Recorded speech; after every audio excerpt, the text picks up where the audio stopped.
guys, welcome to my channel. Today we're going to be discussing how I grew my natural hair. There are 5 things that I followed to help me get my hair to the length that it is today. The first one is accepting my hair and loving my hair for what it is. There was a period of time that I didn't really care or love or accept my hair for what it is, and I did things that damaged it a lot in the process. Now, by learning to accept my density, my texture, and also my color of my hair, it was easier for me to take care of it in the long run. So the first step is learning to accept your hair, how it grows out of your scalp completely. The second thing that I did that helped me on my journey was to gain all the knowledge and information. Now, this information is widely available on the internet. It's so easy to find out how your hair grows, about information about the scalp, information about products, information about ingredients. All that information is on the internet, and it's easily available for us to research it. So I took a lot of time learning about porosity. I took a lot of time learning about my hair type, which is a combination of two types, which is 4C and 4B. I took a lot of time researching the products that I used to use and the products that I use now. And with all of that, I was able to make an informative decision of whether or not I wanted to use those things and how I was going to use those things for my hair. So the third thing that I did was to create a regime. Now, once I had all the information about products and ingredients, it was easy for me to make a conscious decision on how I was going to use those products.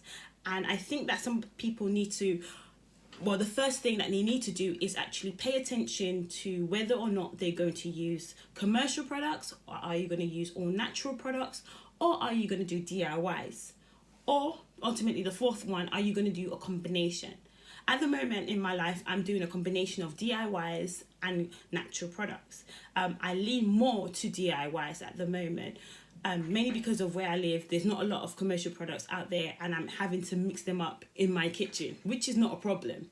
So at some point, it doesn't matter if you don't know which ones you're doing or which product, which way you're swaying towards. Later on, consciously, you will make that decision, and you'll notice you'll start doing one more of something else. In my case, it's DIYs. So once you've done that, you can easily put those products into 4 categories of how you're going to create your regime. And your regime should follow something simple like this, which is pre-pooing, cleansing, conditioning, and moisturizing. Now, some people might not pre-poo, but I believe pre-pooing sets the tone in terms of how you're going to detangle and how your hair is going to end up taking moisturization. And it's totally up to you. If you don't want to pre-poo, you can just cleanse, condition, and moisturize. Once you've done that, then you need to take into consideration how frequent are you going to do those things. Are you going to do it weekly? Are you going to do it bi-weekly? Or are you going to do it monthly? Now, that is all down to personal preference. I do my hair weekly, and it's worked for me. I've noticed that when I used to do it bi-weekly, it wasn't as effective as doing it weekly. So once we've done all of these things, now we need to think of trimming. How often are you going to trim your hair? Or are you not going to trim your hair at all? Then you need to think of protective styling. Are we going to do protective styling? Are you going to use heat? And also, are you going to take in vitamins? Now, for me, I do not use heat. I don't really protective style, and nor do I take any hair vitamins. I take vitamins in general, just in general health, but no hair vitamins, nothing specific for my hair. And all of those things it's totally up to you, and you make that decision whether it's important for you. But that is something that you're going to have to incorporate in your regime. Now, the fourth thing that I did after that was implementing my regime. Now, I got myself a diary, and I documented everything that I did with my hair for a period of time until I went over to my smartphone and started documenting it on my phone. Now, everyone has a smartphone these days, and it should be relatively easy for you to just document those stuff. So documenting when you're trimming, and documenting when you're washing your hair, and documenting how your hair feels when you try a new product is... By documenting, you can review and go back and check those things to see whether or not you need to make any changes. And that's why it's very, very vital to document that implementing stage. It's always good for you to be able to go back and say, oh, okay, I trimmed my hair on this date, I need to trim my hair the next day. And having that alert helps you to remind you. I remember in the beginning it was so much more help for me to remind me on a Sunday to go wash my hair. If not, I would have just spent the whole Sunday just lunging around. So having that notification just keeps you in check to know that you have to do something, and after a while, by doing it, it becomes automatic. So the fifth and final thing that I did that helped me is evaluate. Now, this is a personality trait of mine, and it's no way says that everyone would do this, but I evaluate everything that I do. And by evaluating each of the 4 steps previously, it helped me keep myself in a positive mind frame and keep myself in a place where I can continuously look after my hair well. So am I still in a positive place? How am I feeling about my hair growth? Is my hair growing? Am I happy or am I sad, etc.? Have I still got all the information and knowledge? So knowledge is always constantly updating. So you need to check that you've got the accurate knowledge and accurate information about products. Because recently there's been some products that have been taken off the shelves due to certain situations. You need to keep yourself in check. And sometimes we spend the money on products and we don't want to throw them away.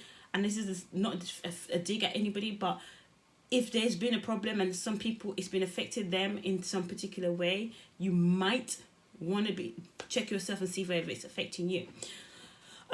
Once you've done all that, you check the products. Do you have to make any tweaks? Also, trying out new products is always good. Trying out whether a product will help you in your hair journey or not help you in your hair journey is always great. I always say to get sample packs and try it on a sample part of your hair, which is not something that is hard to do. And checking if your regime is always on point. Do you need to do it more frequently? If you was doing it once a month, do you need to do it bi-weekly now? And just doing those things and checking your implementation, checking your diary, and by reviewing certain things. Something that I wanted to do starting in 2020, I haven't done it yet, is checking the length of my hair manually in terms of like the length in terms of inches. I used to check it on my body. So like I remember my hair was hair, and then I have a mole hair and I know it's hair, and now I know it's hair. But that's how I manually I check my hair. But I want to do it in terms of length, so I can actually say, oh yeah, my hair grew 6 inches, instead of me saying guesstimating where it is. So those are the 5 things that I did to help grow my hair. Now, I know it's nothing in terms of my regime, and that is going to be in the next video, guys. I promise you, I will go into depth in terms of what I used to do and do now in my regime. My regime is very, very simple, but it will be in my next video. I want to say thank you for watching.